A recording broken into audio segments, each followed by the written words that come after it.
My name is Prit Bonsali, and on behalf of the Inter-Professional SIG of the Center for Translational Research, it is my privilege to introduce today's Enrichment Series speaker. Professor Anthony Artino is the Interim Associate Dean for Evaluation and Educational Research at the George Washington University School of Medicine and Health Sciences. Dr. Artino earned his Ph.D. in Educational Psychology from the University of Connecticut and holds master's degrees in Physiology and Education. Prior to coming to GW, Dr. Artino served 23 years in the U.S. Navy, retiring as a captain in 2020. While on active duty, he was a deputy director and co-founder of the Center for Health Professions Education at the Uniformed Services University of the Health Sciences. In his current role, he conducts research, teaches graduate courses, mentors students and faculty, and provides administrative leadership in evaluation and educational research. He's been an investigator on more than a dozen research grants funded by diverse organizations and serves on the editorial review boards of several peer-reviewed academic journals. Dr. Artino is also a member of the National Academies of Sciences, Engineering, and Medicine's Global Forum on Innovation in Health Professions Education and is a fellow of the Association for Medical Education in Europe. He publishes widely in medical and health professions education and has given numerous invited talks and research presentations around the world. We are so excited to have him here with us today to present on the topic, Lies, Damn Lies, and Surveys, Designing Better Surveys for Education and Research. Thank you. Great. Thanks for that wonderful introduction. Hopefully you can all hear me. So yeah, I'm thrilled to be here today to talk about surveys, literally my favorite thing to talk about, which is really strange, I know. I think the reason I like to talk about surveys is because they're so ubiquitous, right? They're everywhere. So if we were all standing in a room together, I would ask you to raise your hand. So raise your hand or maybe just say yes or no in the chat box if you've taken a survey, any survey in the last, I don't know, month. If you've taken a survey for any purpose in the last month, whether it be how did you like the hotel room? How was our service at the United desk? And when I do that, almost everyone raises their hand, yes. And I see on the chat box that I'm getting a lot of yeses. Second question would be raise your hand or say yes if you've created a survey, your own survey for some purpose. You're trying to evaluate your class. You're trying to understand some research question. And again, most people will say, yeah, I've done that. I've been asked to create a survey. And then finally, have you completed or created a poorly designed survey? And a lot of people raise their hand yes on that. And I'll raise my hand as well, which gets to the point that they're everywhere. They're really hard to do well. And a lot of the things I'm going to talk about today are things I've learned the hard way by creating poorly designed surveys. So with that as an introduction, I will say throughout the talk, please feel free to ask questions. I've got the chat box open, so I will try to monitor that. I can talk all day on this stuff, but it's much more engaging and much more fun if you ask your questions when you have them, and I'll try to address those when you do. I'm going to get back to my title here in a second. Before I do that, give you my standard disclosures. I have no commercial ties. I am a deputy editor and assistant editor and associate editor for several journals, but everything I'm about to tell you is based on my ideas and what's in the literature. It's not official policy of those journals.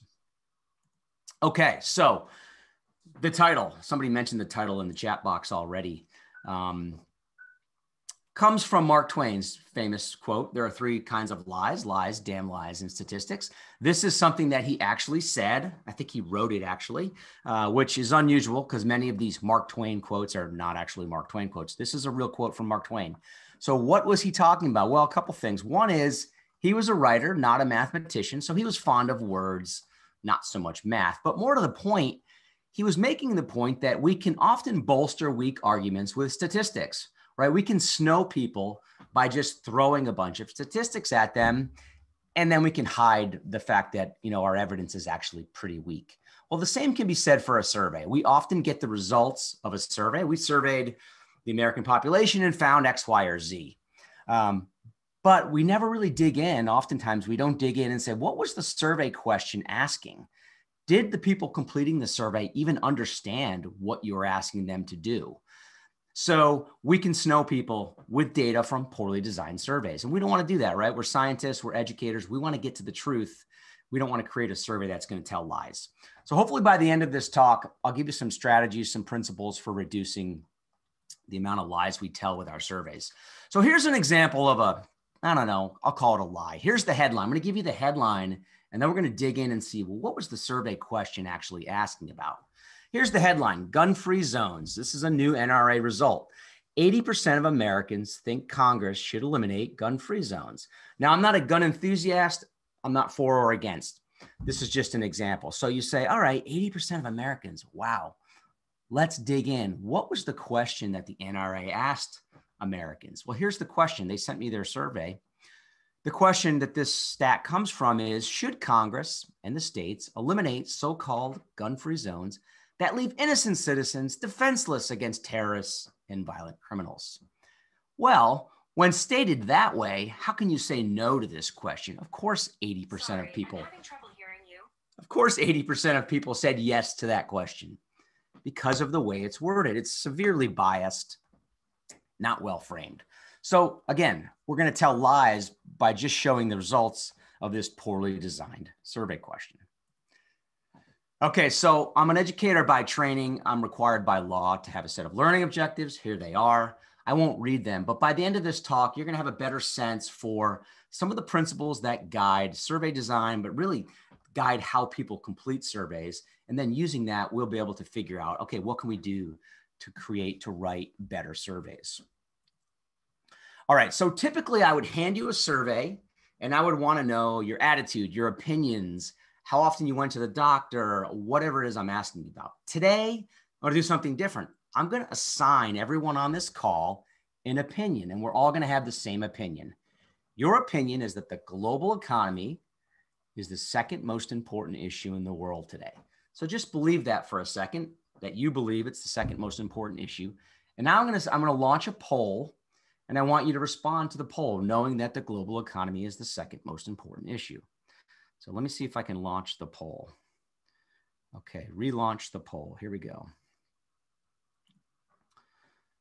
Okay, hopefully everyone sees a poll. To what extent do you agree or disagree with the following statement? The global economy is the most important issue in the world today.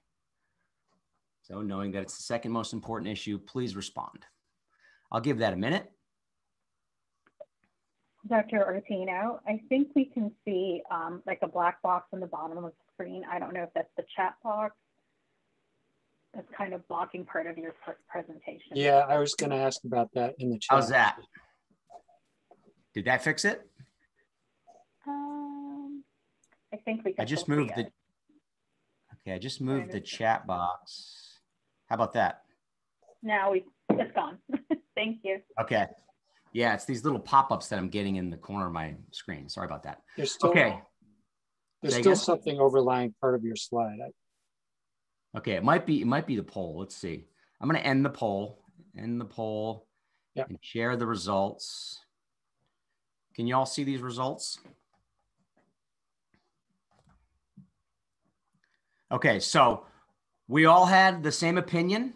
Can you see the results? And yet we answered using all of the response options, right? We used almost all of the response options except for strongly agree. That's a little bit strange. We all had the same opinion, and yet we're all over the map. What is going on? What is so wrong with this item? And if you look at the item, I mean, it's not great, but it's not much worse than what you see in a lot of surveys. So what's the problem? And I'll show you, this is the sort of the, this is typical. This distribution where we use the entire response scale is very typical to what I see. I've done this poll 100 times. What's going on? Why is this question so bad? Well, it's a few things going on. First and foremost is in the stem of the question, it said the global economy is the most important issue. For us, it was the second most important issue, and we didn't know how to handle that, right? And all of us handled that in a different way. And we responded in very different ways. That's first problem. Second problem is that it's a statement, not a question, not very conversational. You don't typically walk up to somebody in the hallway and say, To what extent do you agree or disagree with the following statements, right? You ask people questions, so it's not very conversational. And last but not least, it uses the obligatory agreement response scale. We see these all the time. To what extent do you agree or disagree with the following items? That's a strange way to ask people questions because it's confounding a couple things. It's confounding the thing we're measuring, which in this case is opinions about important issues, and it's measuring how agreeable the person is. If the person doesn't have a strong opinion, what you're actually measuring with this item is their agreeableness. And it turns out that agreeableness is one of the big 5 personality traits. I probably don't care about their agreeableness, but that's what I'm going to get in part when I'm asking a question using an agreement response scale. Okay, so this question's not good. Okay, you still believe that the global economy is the second most important issue in the world today. I'm going to launch another poll and I want you to answer this question. Here we go. Should be popping up in a second. How important is the issue of the global economy in the world today?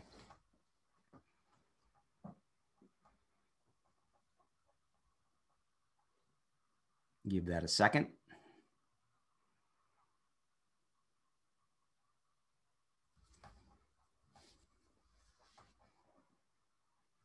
Okay, I'm going to stop the poll. And I'm going to share the results. Hopefully you can see those results. Most people selected quite important. We used 3 of the 5 response options. We didn't use 4 like we did before.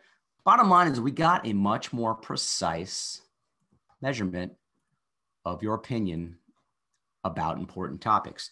We got a distribution that looks a lot like the typical distribution that I get, which I'm showing on the screen here. So what do we do? How do we get a more precise answer?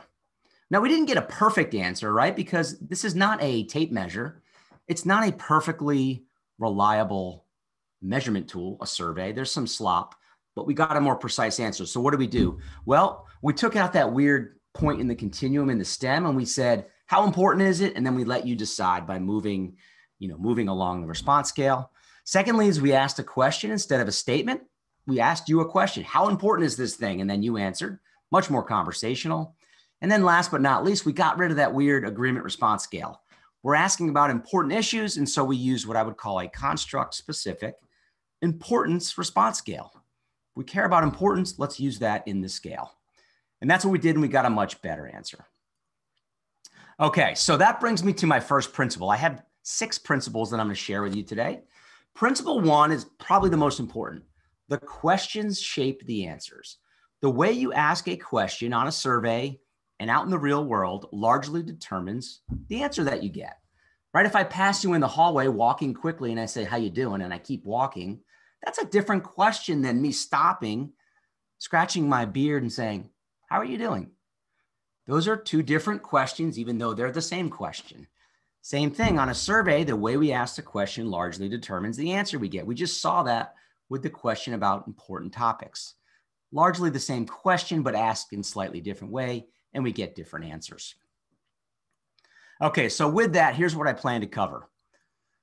Going to give you a little terminology so we're all on the same page, some survey terminology. We're going to look at the motivational and cognitive process that people go through when they take a survey. So as a respondent, what do people do? If we understand that, we can develop a better survey. We'll do a large group activity. We're just going to look at some items and see if we can identify problems with those items. Throughout this talk, I'm going to be talking about principles. I have 6 principles of survey design. And then what follows from those principles are some good design guidelines. Knowing that that's the principle, what do we do with it? And then last but not least, I'm going to give you a 7-step process for creating and validating surveys. So if you want to do this well for your research or your educational purposes, we need a systematic way to do it. And I'm going to briefly show you that and then point you to some resources, some free resources. Again, stop me as I go. Type your questions in the chat. I'll try to keep an eye on the chat box. I tend to cover the questions that are usually asked, but if you ask it when you have it, it's even better. Okay, so terminology, a construct. If I say, what's the construct you're measuring? That's the model, the idea, the theory that you're measuring. Something constructed, typically this is something that's not observable, and I've listed some examples. Student competence, resilience, confidence to do something, patient satisfaction, a student motivation, perceived barriers to healthcare, all these things that we're trying to measure in health sciences, in healthcare, burnout, instructional quality, that are really hard to measure. And the way we do it is we ask questions on a survey. So we have items or indicators or questions on a survey, and how somebody answers those questions gives us an idea of how they lie on that continuum of the construct that we're measuring. And then we have a scale. So we have the 5-item or the 22-item Maslach burnout scale, right? That's a set of items that are all designed to measure a construct. And the more complex the construct is, something like resilience, which probably includes a lot of different things, the more items we need, the larger the scale. Maybe we have some subscales that all are designed to measure that construct. The response options, sometimes referred to as the response anchors, those are all the named points along the response scale. This is where the lingo gets a little messy, because I just told you that a scale was 2 or more items, and now I just call these things a response scale. To be specific, I'll use the term response options as much as possible, but some people refer to these as the response scale. It's the same thing. It's the set of response options. There are 2 general types, unipolar and bipolar. Unipolar goes from 0 up to a number, or from 0 to infinity. Bipolar goes from a negative amount to a positive amount. The question becomes, which should I use? Well, it depends on what you're measuring. Some things, by definition, are unipolar. For example, frequency. How often do you do something? You can't do something a negative amount of time, so you're always going to use a unipolar scale. Something like agreement or satisfaction, that could go either way. You can imagine a response scale that's unipolar. How satisfied were you with something? Not at all satisfied to very satisfied. That's unipolar. Or you could say, how satisfied or dissatisfied were you? Very dissatisfied to very satisfied. So sometimes you have to pick and choose. Do I want this to be bipolar? Do I want it to be unipolar? You have to decide as the survey designer what makes the most sense. Sometimes we need a neutral point. Yeah, it's reasonable for somebody to be neutral. Then we're going to want to use a bipolar scale. Okay, so I just pulled this survey. This is a survey from the internet. It's the customer service questionnaire for the Reading Fire Department. And just point out some of the definitions. The construct is, I don't know, customer service satisfaction is the thing we're measuring. We have 5 items designed to measure that. Here are the response options, very satisfied to very unsatisfied. And we have a 5-item scale. We're going to focus on the close-ended items, not the open-ended items at the bottom. So there it is. There's the definitions of the things we talked about. Now look at this survey, pretty simple. Let's critique it. What do we like or dislike about this particular survey? Take a second to look it over, and then you can either unmute or type in the chat box problems that you see with this survey. Some of the questions are more yes/no questions than a satisfied scale. Exactly. So we have a mismatch. The items are not parallel. We have a question, were our personnel polite and courteous? That's a yes or no question. And yet we have a continuum response scale that goes from very satisfied to very unsatisfied. That doesn't make any sense. Were we polite and courteous? Satisfied. Those 2 things don't align. So we have a mismatch. In fact, all of them are mismatched, except for the last one, really. How satisfied were you? So that's a problem. I see in the chat box that adequate is sort of like satisfied. Yeah, so I think the point there is that word adequate, which is supposed to be the neutral point, is kind of odd. It's adequacy and satisfaction are kind of different things. And so adequate is probably not the right anchor for that middle point. Usually it's neutral or neither satisfied nor unsatisfied. Okay, the scale with 5 being on the left and 1 being on the right seems backward to me. I agree. We read from left to right, top to bottom. Typically, you go from low to high. So typically, unsatisfied would be on the left, going up to satisfied. Now, does that matter? Empirically speaking, probably not. What's most important is that you're consistent. I would, again, this was personal preference. I would do it the other way. I would go from low to high, but I would make sure that all my items go from low to high. If you're going to go from high to low, which again, doesn't read naturally to me, then you want to be consistent and go from high to low on all of them. But you're right. I agree. Typically low is on the left, high is on the right. Let's see, anything else that we like? Somebody said biased questions. Yeah, some of them might be a little bit biased. What about multi-barreled or double-barreled? We see this a lot where we're asking two questions in one. The first one's kind of double-barreled. Were our personnel polite and courteous? But this is not an egregious double-barreled item because the terms polite and courteous are kind of the same thing. But the point is it's unnecessarily wordy. Just pick the best word and go with it. Were our personnel polite? Were they courteous? You don't need both words. And we'll see examples later of double-barreled items where they're asking about two different things and therefore it's impossible to answer. The bottom line is this is not a great survey, but it's not that much worse than what you'll see out there in the literature, unfortunately. Somebody asked about the order of the open-ended questions. Yeah, ordering effects do matter, right? Typically you want to order things in either a timeline that makes sense, or, if you're asking somebody about how they did in school, their undergraduate, experience, you're going to want to go from freshman year to senior year, not in a reverse order. So order does matter. And yeah, I'm not sure these open-ended ones might be a little bit out of order. Okay, but let's move on. That's just an example of these different things. And somebody said number 4 is double-barreled. I'm sure it probably is. There's quite a few multi-barreled items on that survey. Okay, so principle 2 is that a great deal of cognitive work is required to generate optimal answers to a survey. That's a fancy way of saying it takes a lot of effort to complete a survey thoroughly, right? Think about the last time somebody asked you to take a survey. Whenever I get emails to take surveys, I think if it's late in the day, I'm usually like, I'm too tired, like cognitively worn out to take this survey, which I know is probably not going to be very good. Probably going to be hard to understand. So it takes a bit of cognitive energy. Let's talk about what people do from a cognitive perspective when they take a survey. If they're doing what you want them to do, they're doing these 4 things. And this comes from some work back in the early 2000s, this response process model. The first thing they have to do is read and comprehend the question. So what's the question asking me? Next, they have to retrieve something from long-term memory, a date of when they did something, how often they went to the doctors, even an opinion about something. You're going to be retrieving, you're going to be thinking back into your long-term memory. What is my opinion about this topic? Then I've got to integrate that information and make a judgment. Or maybe I have to make an estimate. Maybe if I said to you, how often did you give blood last year? You don't really remember, but you know that the blood drive comes every quarter and you tend to go whenever they come. And so the answer I'm going to estimate is 4 times per year. So you're making estimations. And then finally, you're going to report your answer to the survey. I came up with the number 4. Then I look at the answers. Oh, it doesn't say 1, 2, 3, 4. It says frequently, often, never. Now I've got to convert my answer into this vague quantifier. And it's worth noting that we jump around, right? You might read the question. How often did you go to the doctors last year? You start adding those things up. Okay, I went to the dentist. Does that count? I went to my chiropractor. Does that count as a doctor? I need to go back and reread the question. So we jump around, right? We don't do these things in a linear fashion. But the point is, errors can occur at any point.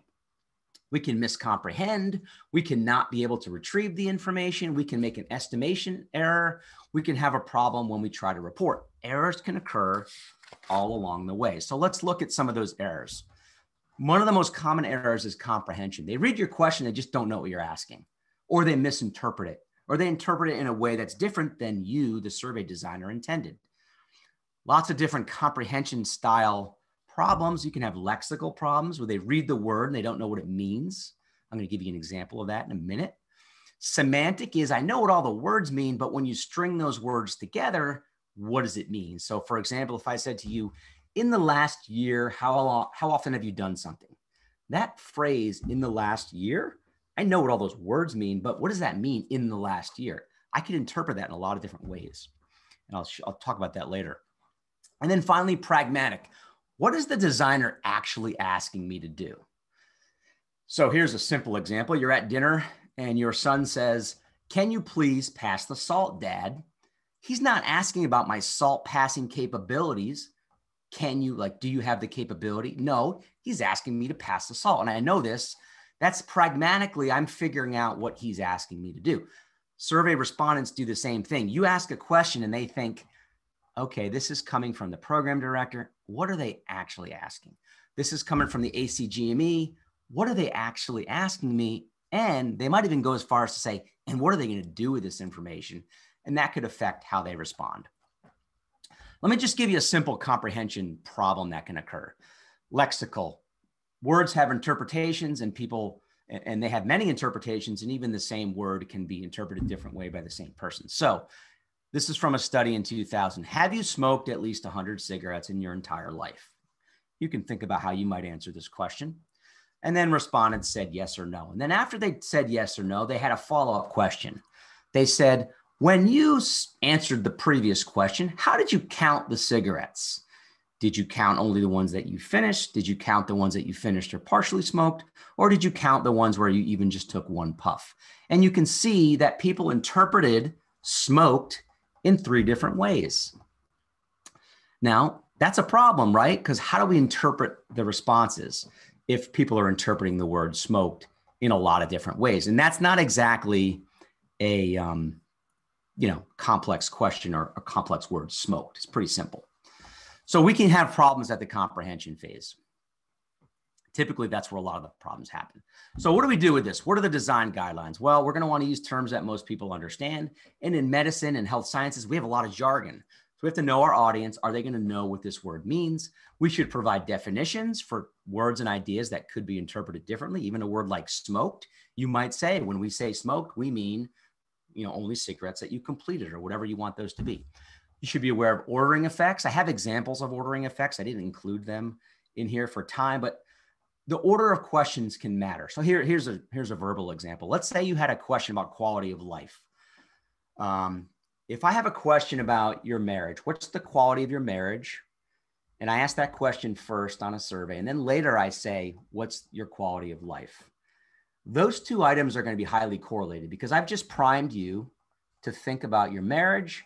And then later I ask you about your quality of life. Now I've got marriage in mind. So those 2 things are going to be highly correlated. If I do it in the reverse, first I ask you a generic question, what's your quality of life? And then later I ask you about your marriage. Those 2 items tend to be not correlated. So order of questions can matter. Okay, and then last but not least, probably most importantly, you've got to pre-test your survey. You've got to test these things out to see if people are interpreting the questions the same way. That's probably, practically speaking, one of the more important design guidelines. Okay, I'm going to breathe. Somebody talked about inhaling those cigarettes. It reminds me of the Clinton days. You're right. Did you inhale? I'm going to stop see if there's any questions before I move on to principle 3.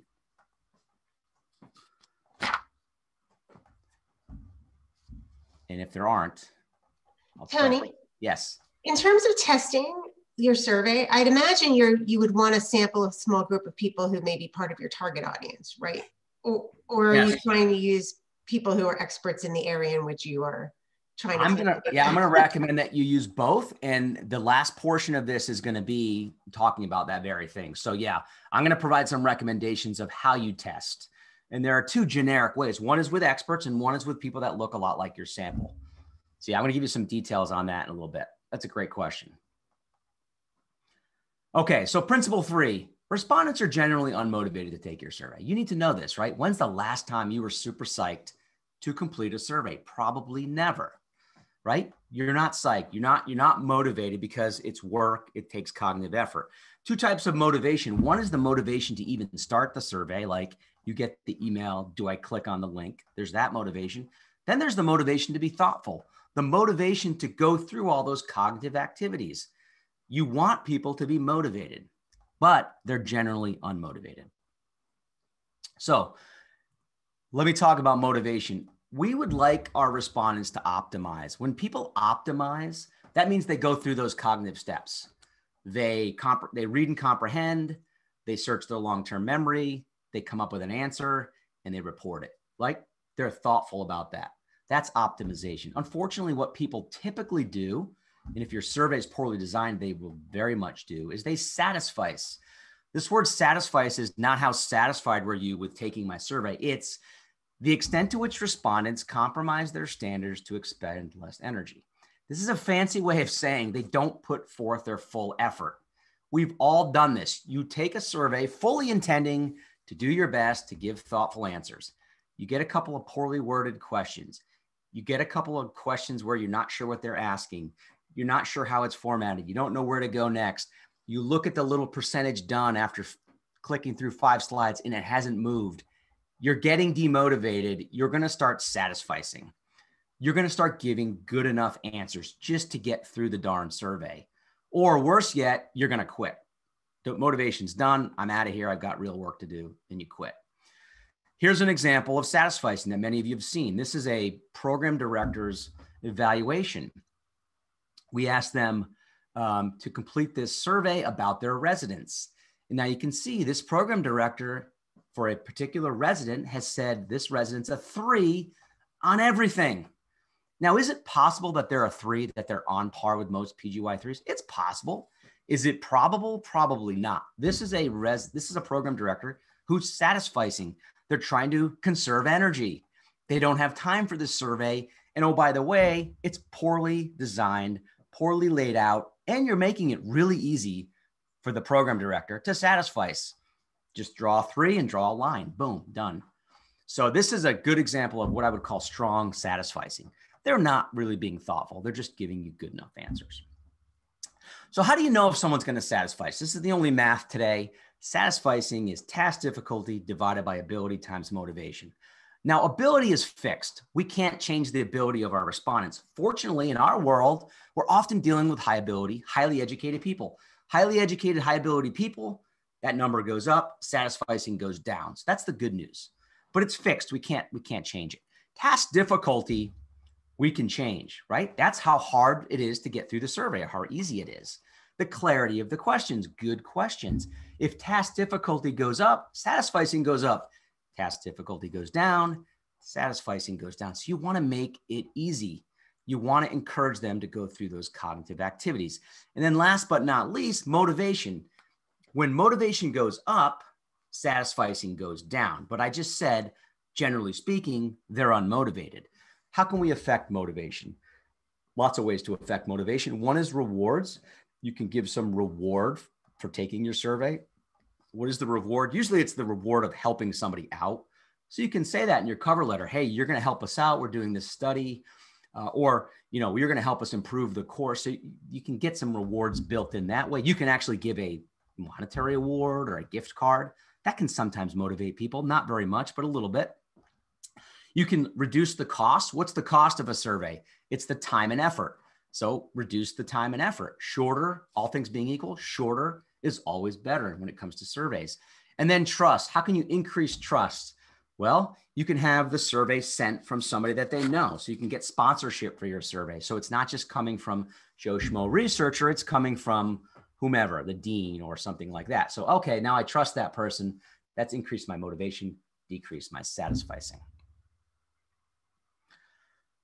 And then here's just some design guidelines that come out of addressing rewards, costs, and trusts. Things that you can do to address those things. Some of these are really simple. They're like kindergarten rules, saying please and thank you. So simple things.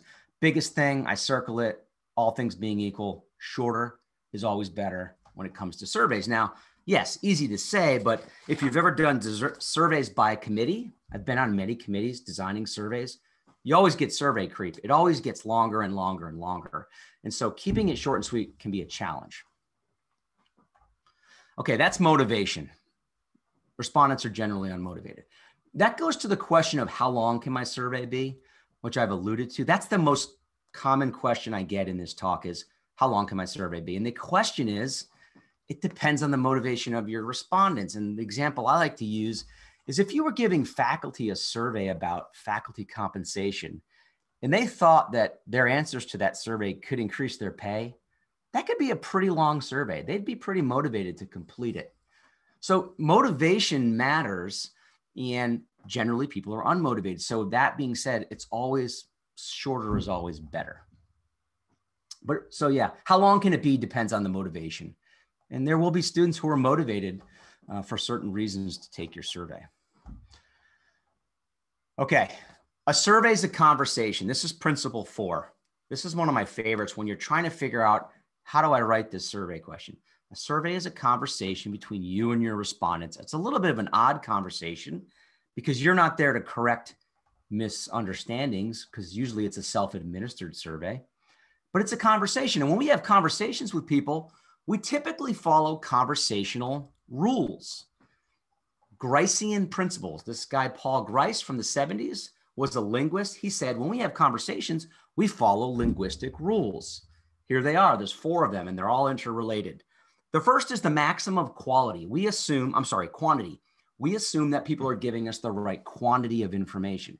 Have you ever had a conversation with somebody who gives you way more information than you really wanted? It gets awkward because they're breaking this Grecian principle of, just give me the right amount of information here. Don't tell me everything. So that's quantity. Quality, we assume people who we're talking to are being truthful. Unless we have reason to believe otherwise, we're assuming they're telling the truth. We assume they're giving us relevant information, not a bunch of irrelevant stuff. And then finally, we assume that they're being clear.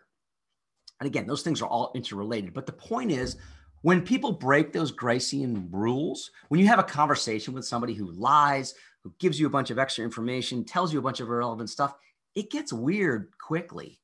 Same thing in a survey. If you give people irrelevant information, lie to them, aren't clear, give them too much information, you're going to get weird answers. And that's going to be your fault as the conversation person on the designer side and not their fault. Let me give you an example of what I mean.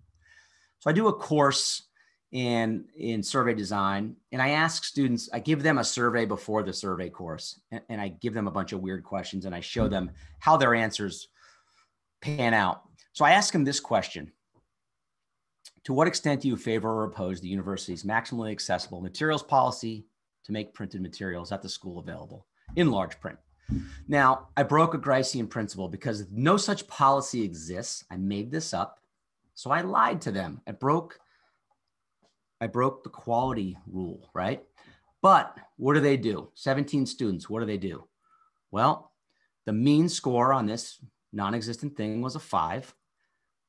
8 people tried to get out of it. If I gave them a not applicable, or no opinion, they probably would have selected it, but I didn't give them that option. So they picked the middle point, neither favored nor opposed, probably the least damage they could do, they thought. 6 people slightly or moderately favored, 3 people strongly favored. But this is the most important piece of data. There were no missing data. 17 people were asked a question about something that didn't exist, and they all responded. And so you say to yourself, and people say this all the time, people who really hate surveys as a methodology, they say, they'll answer questions for which they have no knowledge.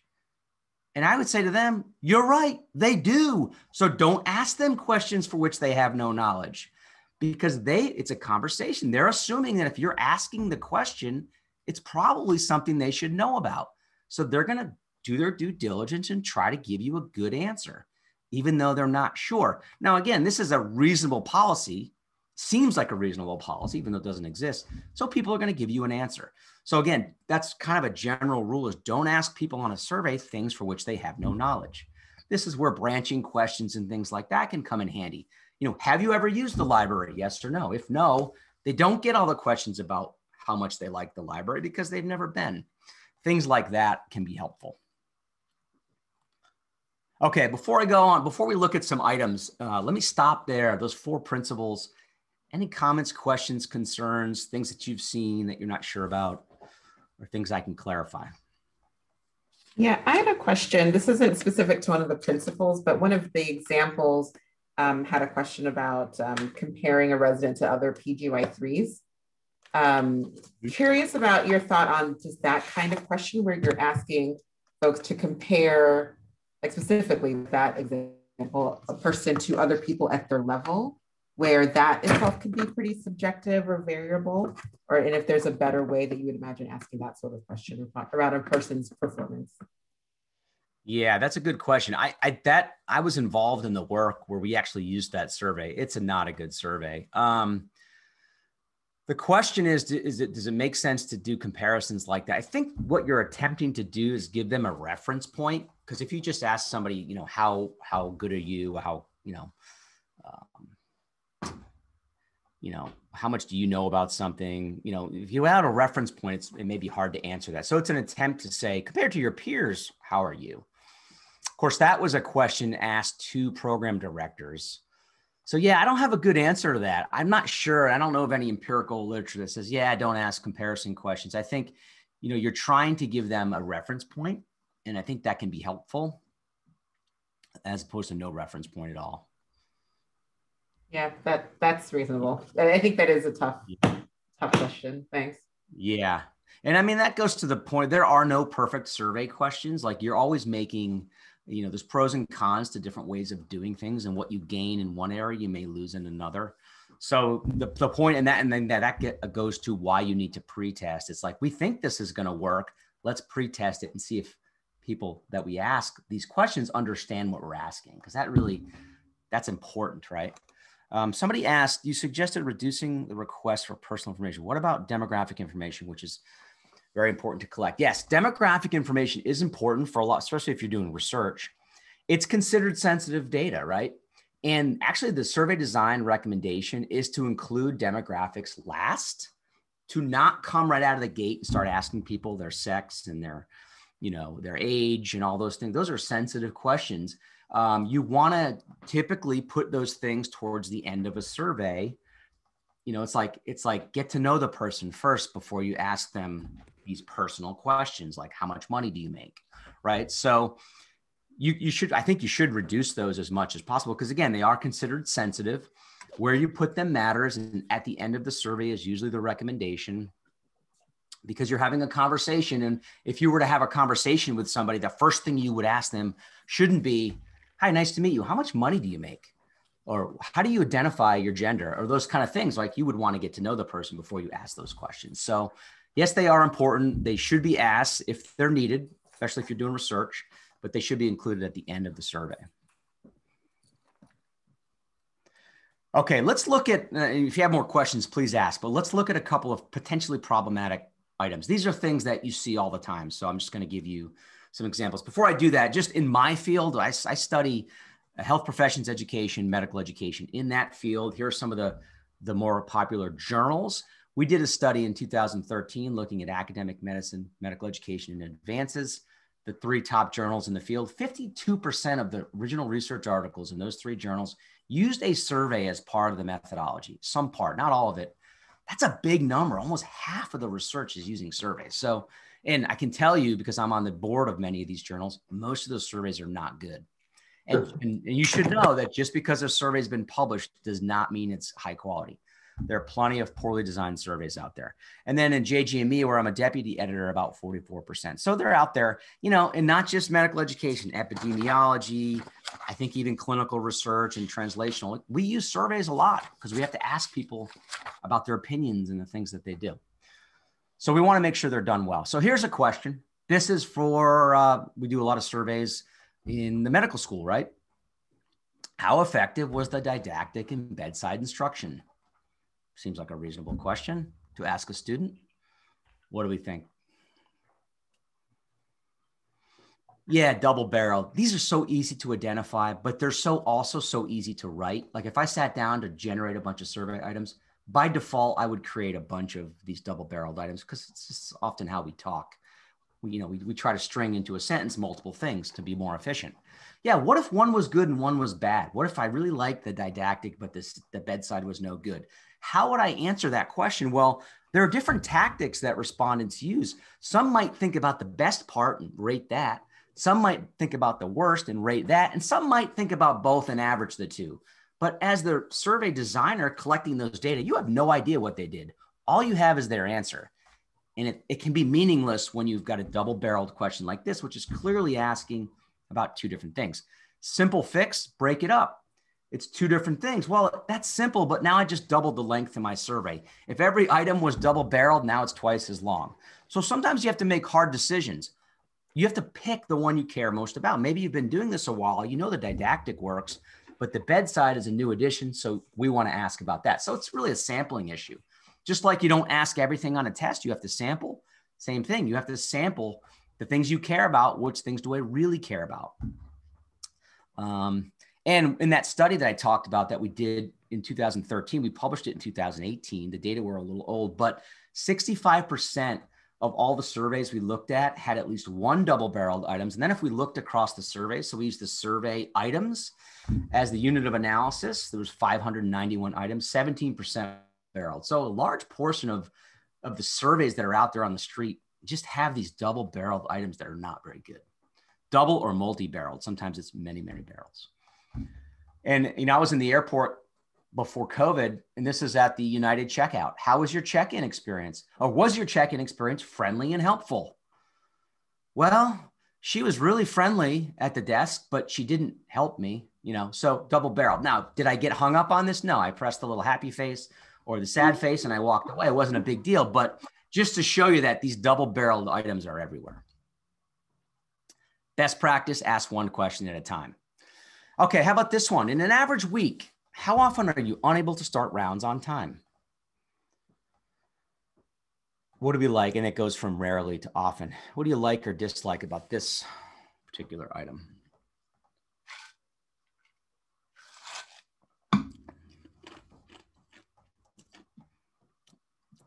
We like it. If I'm rarely unable to start on time, what does that mean? Rarely. That means I start on time all the time. It's very confusing. It's unnecessarily complex because of the unable. It's negatively worded. Negatively worded items are, right, high cognitive load, wrote down there. Unnecessary cognitive burden promotes satisficing. If I'm not sure what the question's asking, if I have to say yes in order to mean no, or disagree in order to agree, right, because it's a double negative, that's not good. That's going to promote satisficing. So make sure yes means yes and no means no. Make sure agree means agree and disagree means disagree. Simple fix. In an average week, how often do you start on time? Much easier to comprehend than unable to start on time.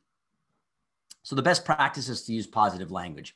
Avoid un and anti and not, and speak in the positive where you can. All right, how about this one? I feel well prepared to perform the following procedures without supervision. This is actually from an ACGME specialty specific survey, I believe. And then they listed 8 procedures. This isn't terrible. I've seen worse.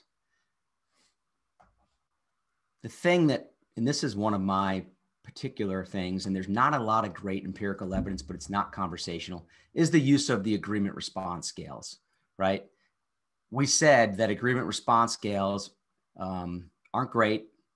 They confound the thing you're measuring with how agreeable somebody is.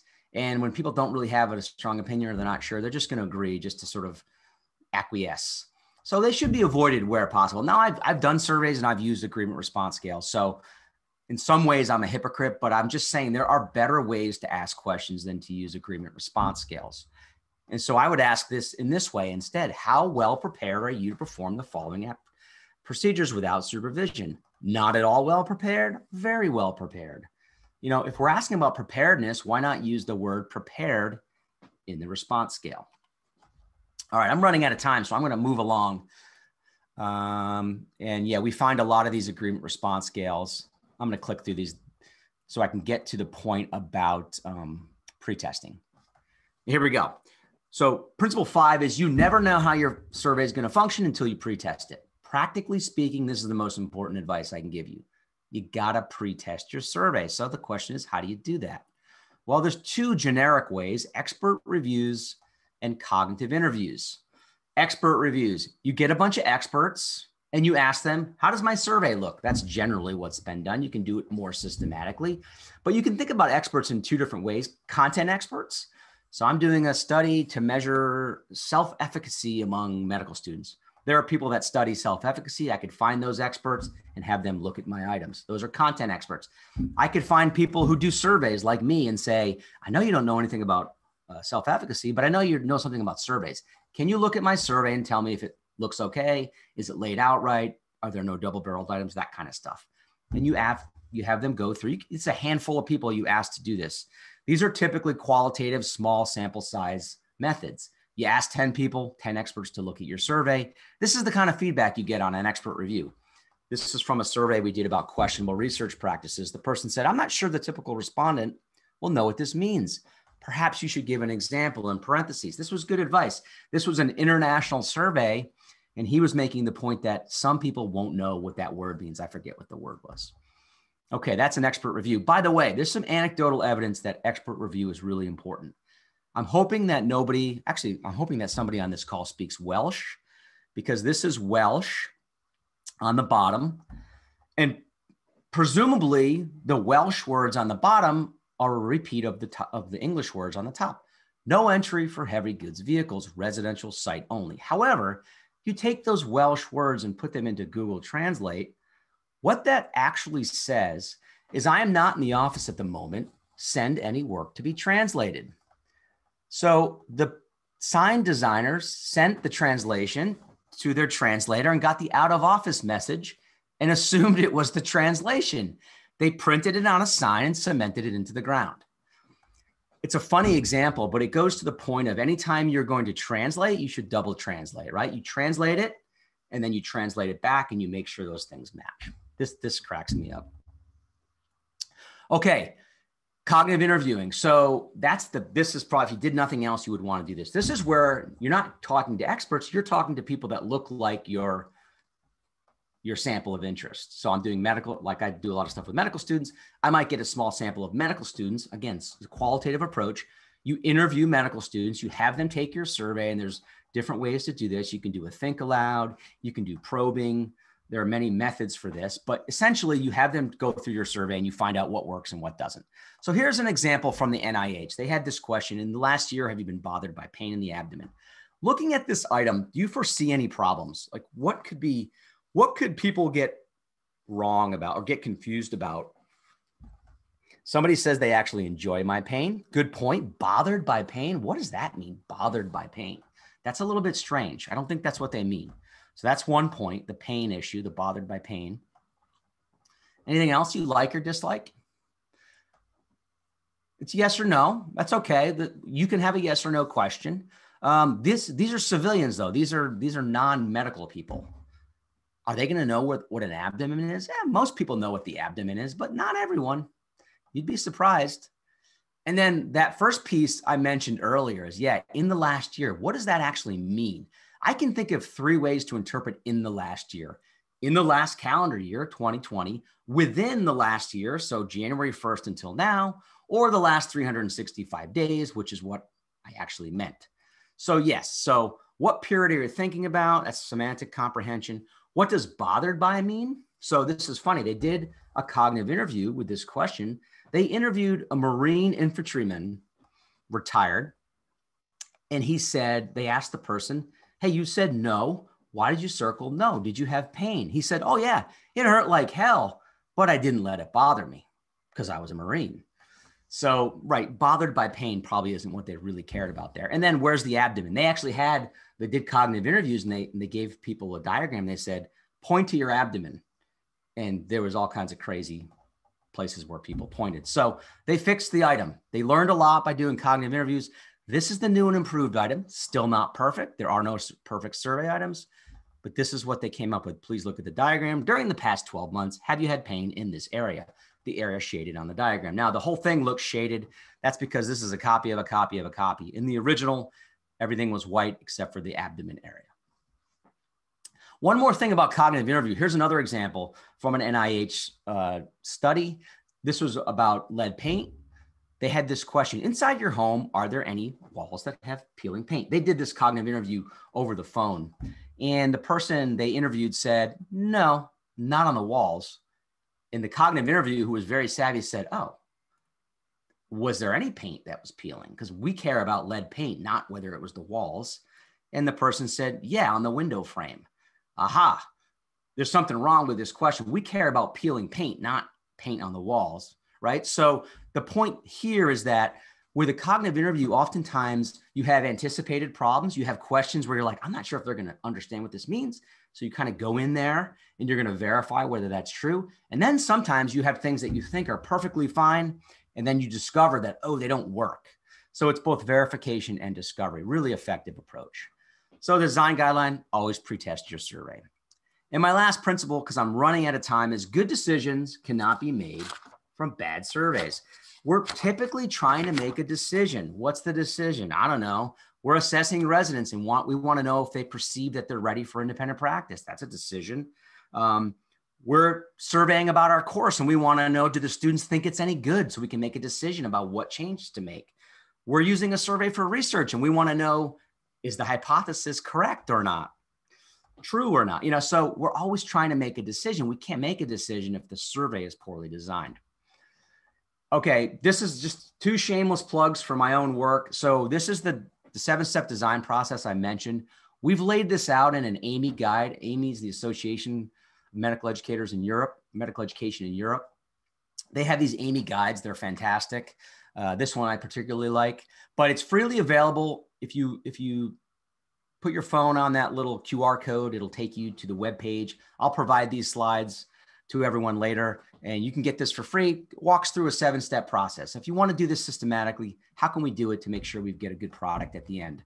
I'll also make a shameless plug for a book that's coming out July 12th of this year. A lot of the same stuff in this book. However, the one thing this book includes is a lot more. The first thing is about how to design and test items. This survey book is everything, soup to nuts. How do you deliver it? How do you get better responses? What's the best incentives that work? How do you analyze the data once you get it? How do you report it in a research manuscript? What things do you need to include? So if you want those types of details, it's in this book, which you can get on Amazon. That's really all I had to cover. Oh, I did want to mention, this is what I affectionately call the worst survey item ever written. Are there any parts of this experience you don't remember? If so, which parts? This is a real item from a real survey. I recommend you don't do this on your surveys. If you remember nothing else, remember the principles. There are 6 of them. The questions guide the answers. It takes a lot of cognitive energy to take a survey. People are mostly unmotivated. It's a conversation. You can't know how it's going to work until you pre-test it, and you can't make good decisions from a bad survey. I think it's exactly an hour, and I apologize for not leaving time for questions. I'm happy to, I don't have to leave right away. I know people probably have to jump off, but if there are questions, I'm happy to take those now. Thanks. Dr. Artino, thank you so very much. This is very high yield. Thanks for inviting me. It was fun. Have I provided, yes, I saw the question, but have I provided the ACGME guidance on there? I'm not sure how much I should say about this because I'm a little nervous because I know people have strong opinions about that survey. I was the expert consultant on the revision to the ACGME's resident and faculty survey, which was totally redesigned a couple of years ago. In fact, I've got to sit down and write up the article describing what we did in that redesign.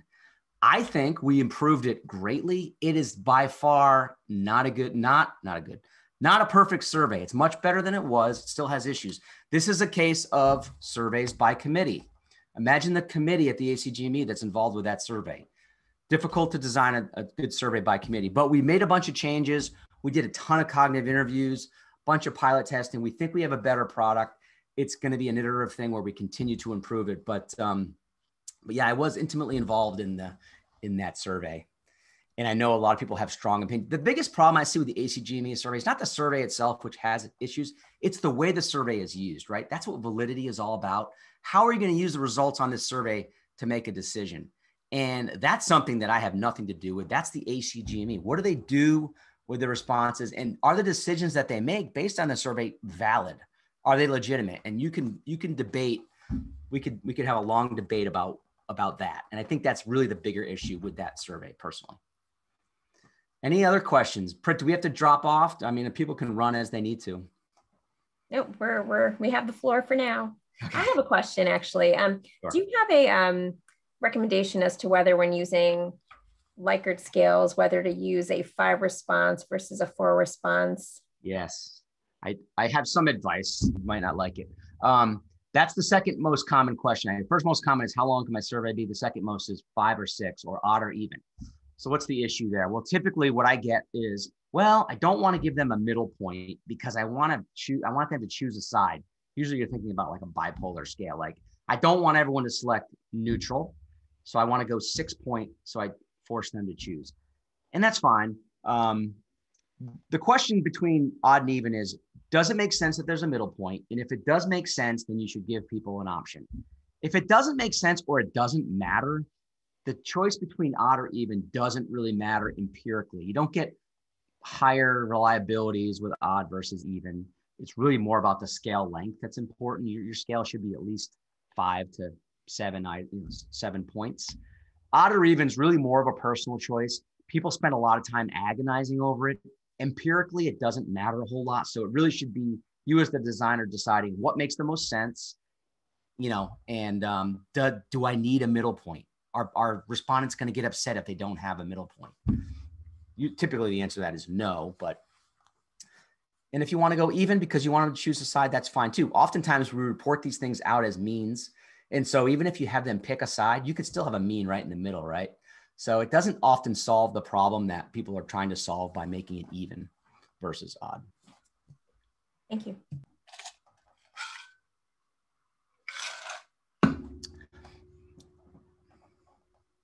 Well, I thank you all for coming. I'm always happy to look at surveys. I collect bad survey items. So if I ever used one of your items in a talk, I'll never attribute it to you. Half the items in here are probably from my own surveys. But I'm always happy to look at things and offer advice or feedback as a non-expert in your content area, but more of a, you use the term expert loosely, expert in survey design. So thanks for coming, everyone. Thanks, Prit, for the invitation. Thank you.